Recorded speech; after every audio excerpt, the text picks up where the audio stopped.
vokatry ny dia natao tany velany dia ho tonga ny mpampiasa vola na italiana na britanika na japonais sy ny sisa.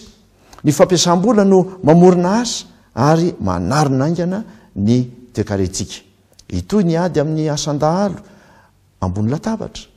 Toraka izany ny kolikoly sy ny fanondranana tsokosoko ny are-pirenena. Nisy ny fampitsaharana ny fitrandrahana arenan-kibon'ny tany tsy ara-dalàna ataon'ireo teratany na malagasy na vahiny tahaka ny any Mananjary izay niteraka adevitra be farany teo. Nandrafitra lalàna vaovao momba ny tany vita titra isika izay ama ny olana marobe momba ny fananatany azony malagasy rehetra misitraka ny tombotsoany amin'ny taniny.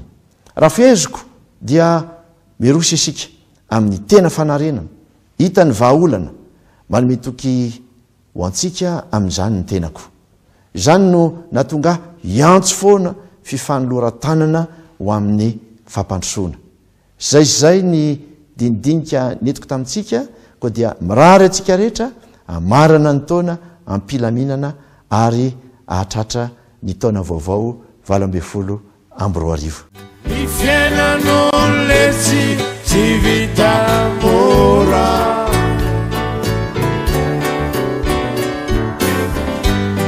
raha voasolo afakeo ela be ny